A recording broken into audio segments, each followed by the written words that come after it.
My older sister Jen is 5 years older than me, and this story also happened 5 years ago. Before Jen was dating her current boyfriend, she used Tinder to meet a few guys. I remember the night specifically. She told me and our other sister Maria that she was meeting a guy at a bar a few blocks down. When she got there, she sat at the bar and texted the guy to let him know where she was sitting. Under a minute passes and a man sits next to her, offering to buy her a drink. This man is significantly older than my sister, and according to her, gave off a horrible smell, had bad breath, and had a crooked front tooth. She told him no thank you right away, as she had a guy coming to meet her. The man didn't get up just yet. He kept sitting there, said he'd buy her a drink in the meantime before her date got there. Jan felt very uncomfortable and asked the man to please leave her alone. The man got up from the bar stool. Jan told us she did a side glance to see where the man had gone, and she said he sat at one of the nearby table booths. Jan texted her date about what just happened and asked him to please hurry. There wasn't a response, so she sits there a few minutes, texts again, "Where are you?" This time the guy responds, "Running late, get a drink or two without me."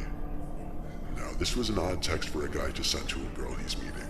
And to make it even worse, the man from before came back to sit next to Jan, asking where her date was and acting all upset that she was still alone.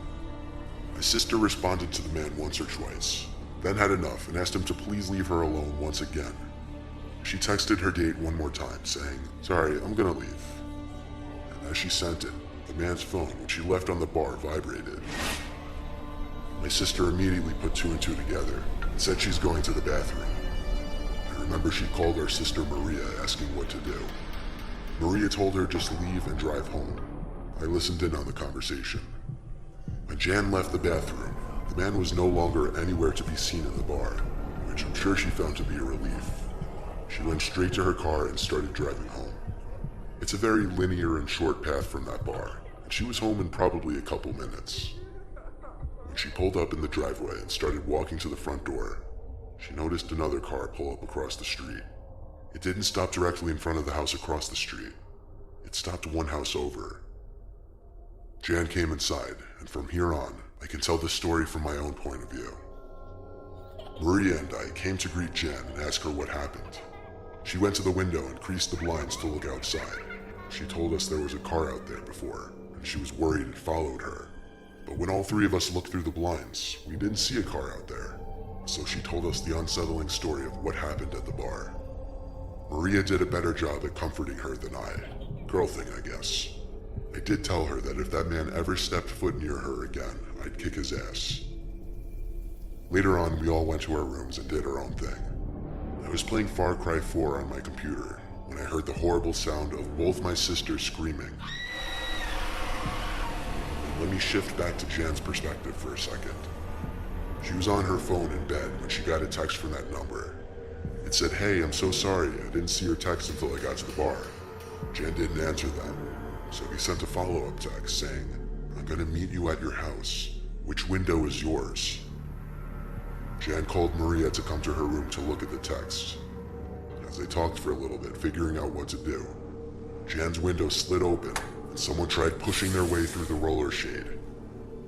That was when both Maria and Jan screamed, causing not only me, but our parents from upstairs to come rushing to her room. The man trying to come in gave up before we even made it to the room. Our dad went outside to try and chase after the man, but he was already long gone in his car probably. Of course, my dad called the cops to get a police report. Jan gave the police the man's cell phone number, and they took records of the text conversation.